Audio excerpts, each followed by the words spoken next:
Good afternoon. I'm Ken Brandt. I am the director of the Robinson Planetarium, and I'm also a solar system ambassador. Here's my badge.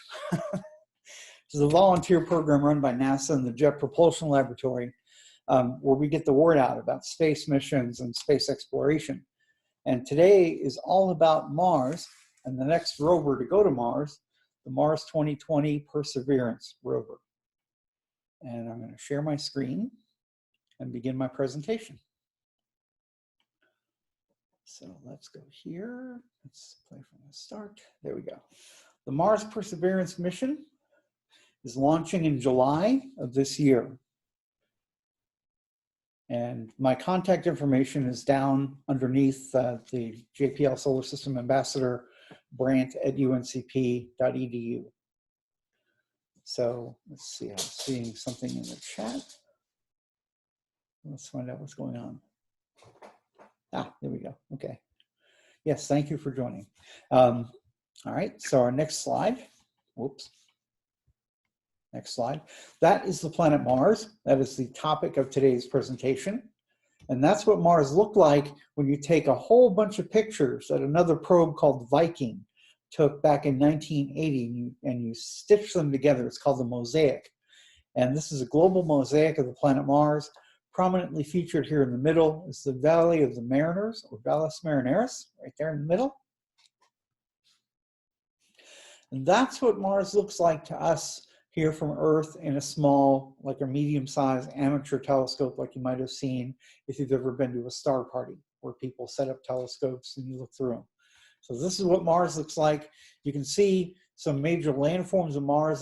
This big pointer here is called Syrtis Major. And you can see the southern and northern ice caps of the planet as well.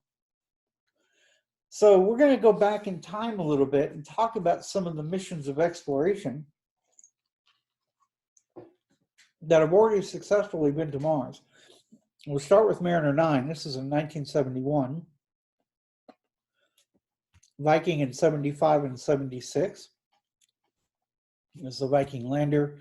And here you can see places where the lander has shoveled out samples of Mars to run on an onboard chemistry platform of experiments.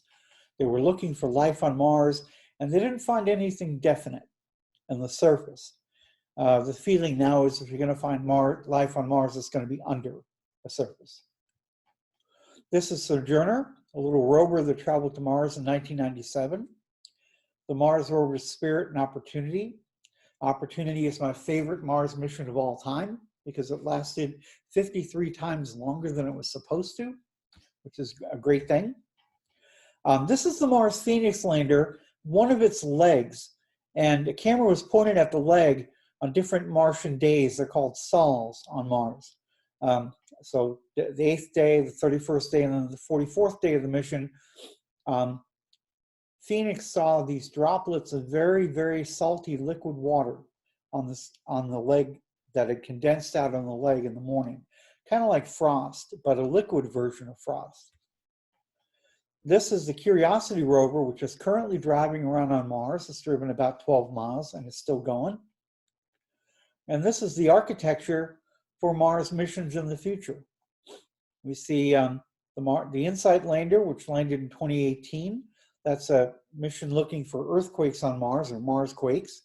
The 2020 rover, you can see there's a planned Chinese Martian rover and lander, and for this year going also. An orbiter from China, and from the United Arab Emirates, the HOPE orbiter. And this is ExoMars being launched by the Russian and European space agencies. So in the future, NASA has already figured out that they're going to need a sample return mission. You'll see why here in a minute. So this is the 2020 rover photoshopped against a Mars background the Curiosity took. You'll notice this looks a lot like the Curiosity rover from a couple of slides ago. Go forward. You can see the 6 wheels are basically the same. An improvement in design of Curiosity, a robot arm with a drill and a couple of spectrometers on it that sticks forward about 8 feet in front of the rover. And the rover itself is about 8 feet tall and about 12 feet deep or long. So it's about the size of a mid-size SUV. Nuclear powered. So the first thing you have to do is launch to Mars.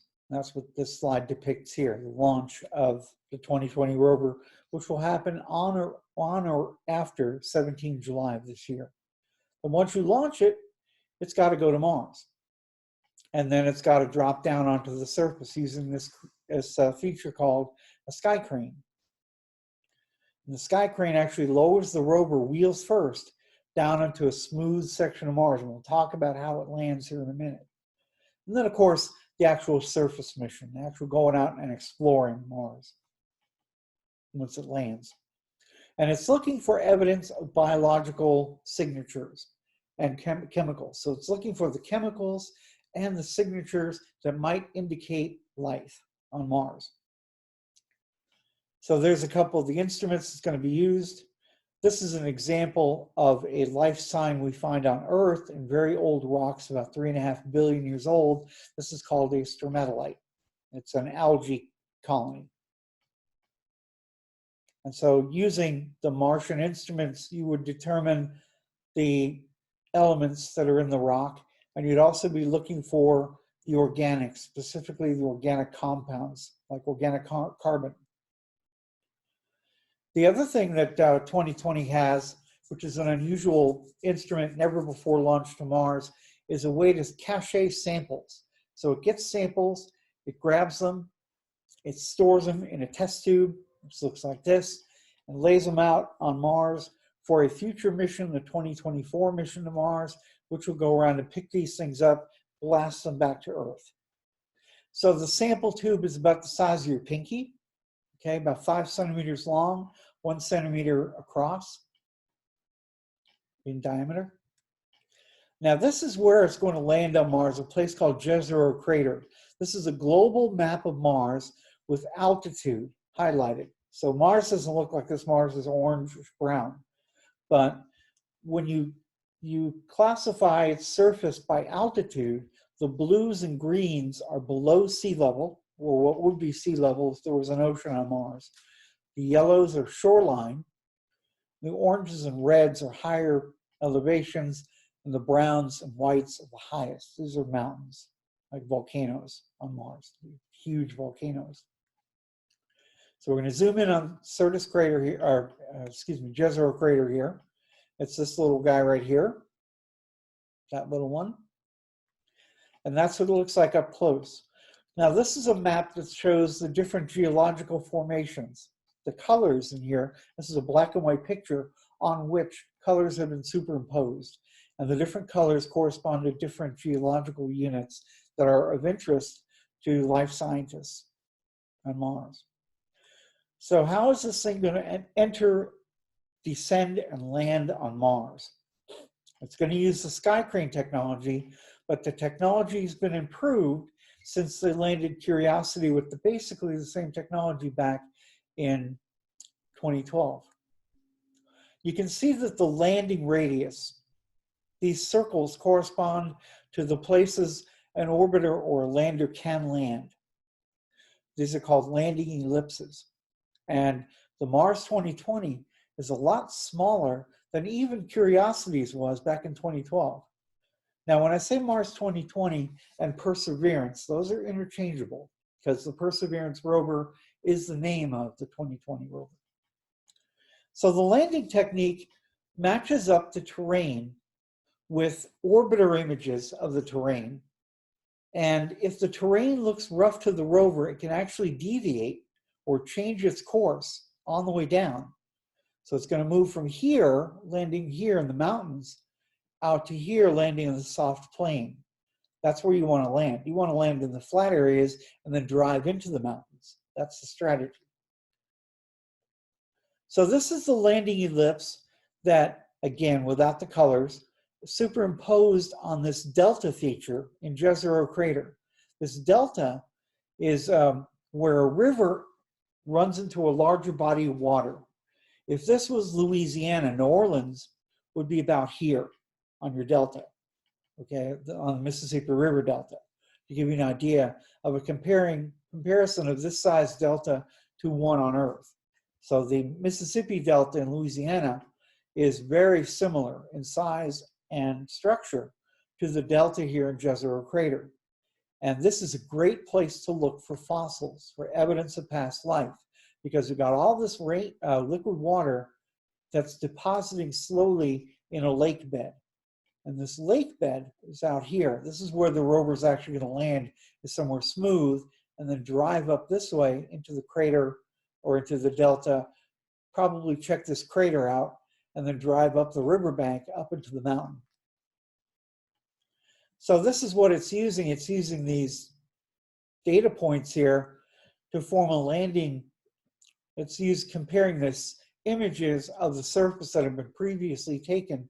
All these little boxes identify possible hazards to the lander. So the landing radar and the computer aboard the rover know to avoid these spots and land in a safe place. Now it's also going to have a whole lot of cameras. There are 6 different cameras that are being deployed on the top of the rover here, on the bottom of this back shell, with the rover looking up at the back shell looking up at the parachute, and the rover looking down at the ground, of course, to figure out where it's going to land safely. So, and all of these cameras have microphones on them. So what that means is you will see and hear the sounds and the sights of landing on Mars. And the Martian engineers at JPL can't wait to get this actual live data back from the rover when it lands in next February. Now, speaking of landing next February, we're going to fast forward to about here. Whoops, no, we're not. This is the coolest instrument aboard this rover. So the rover has a couple of neat instruments besides the sample cache. It's got a bunch of different laboratories to gather data.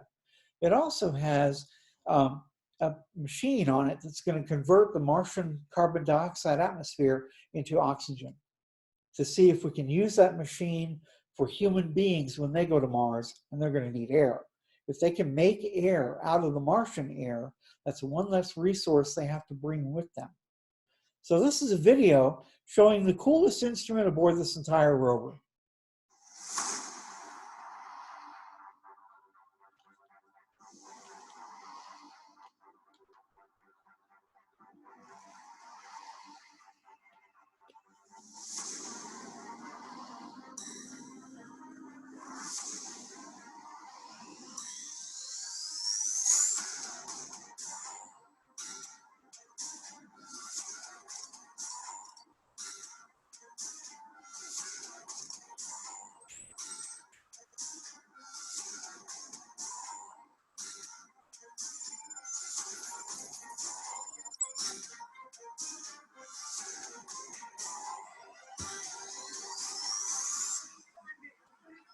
And of course, before you fly to Mars, you better test it on Earth to make sure it works. So they flew the helicopter in this room that mimics the Martian atmosphere and atmospheric pressure to make sure it would fly in very thin air on Mars. And I think someday they actually attached this machine to the bottom of the rover for its flight to Mars. So it's all packed up and ready to go.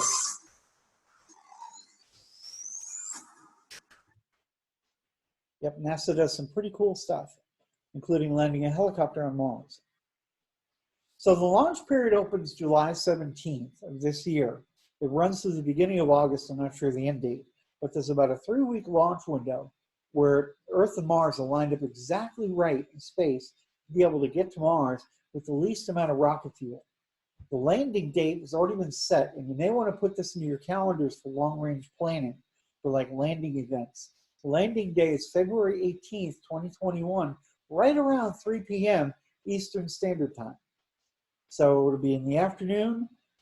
Nice day for a landing party, perhaps, because JPL will be feeding out live data as it's streaming from Mars of the landing of this thing. So Mars 2020 is a very, very cool mission. If you go to this website, it automatically redirects you now to the Perseverance website. So this website is still valid. You can get all kinds of information about the mission. The helicopter video is on this site somewhere under multimedia, for example. So you should be able to get a pretty decent idea for launching from Earth to Mars. So at this point, I'm going to open things up to questions. And if you have a question, the easiest way to do it will be to open the chat box, I think. So I'm going to open the chat box and see if there are any questions. Or you can unmute yourself and ask the question if you want to do that too.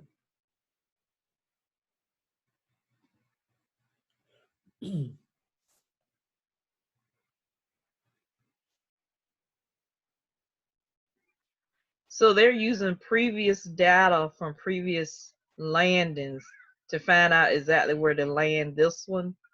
So they're going to take different pictures than from before. Well, what they're doing is using orbiters, not landers.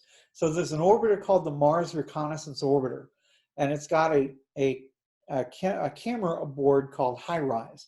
And HiRISE is basically like a CIA satellite camera. It can read license plates here on Earth if it were deployed in Earth orbit where it is orbiting Mars. So it can see features across as little as 6 inches across on the surface. So say if there's a rock that sits about 6 inches high and is 6 inches wide, HiRISE is taking a picture of it in that area where they're going to land the 2020 rover.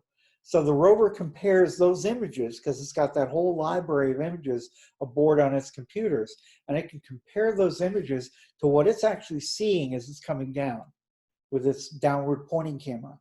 And so it will use those two cameras, compare them using its software aboard the machine on the computer, and then design a safest landing and use those rockets that you saw on the what's it called, sky crane, of the 6 rockets to actually move it around to deploy it back and forth, so it lands in a nice smooth spot. So yeah.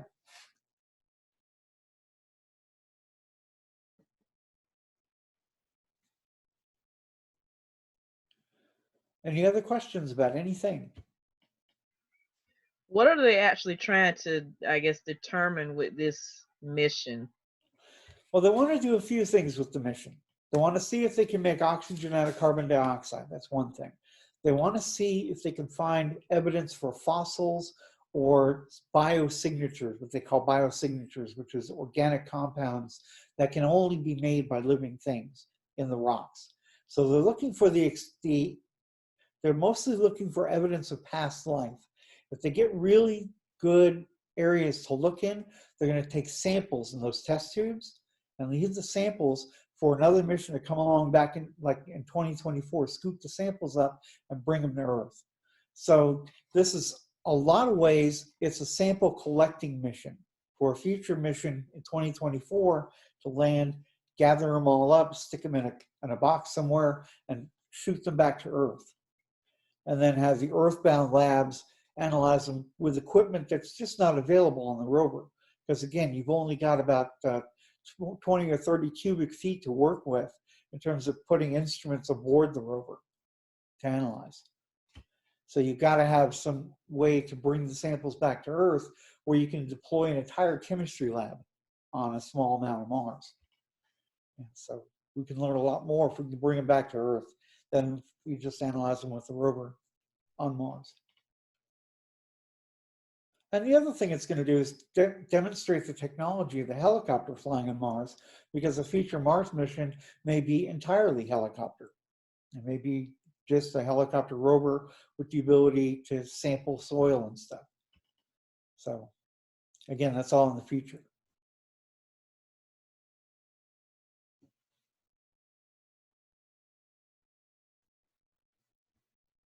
And of course, I'll make this recording available to you all as well, so you can share it with your audiences who were not able to make it today.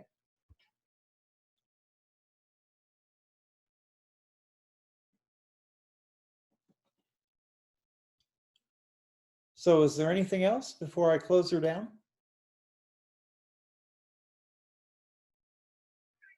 Does the Perseverance, does that ever come back to Earth?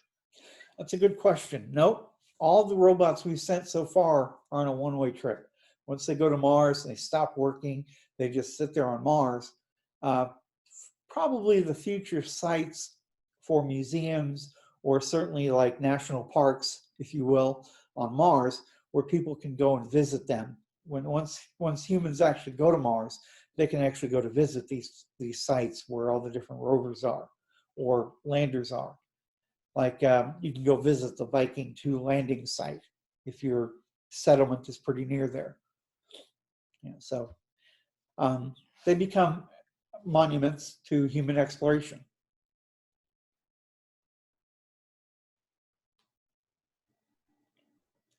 That's the advantage of sending robots, is you can send them one way. You don't have to send them on a round trip like you would astronauts. Because reasonably speaking, you'd want to send an astronaut to and from Mars. You'd want to be able to bring them home once they went to Mars. You too. Bye.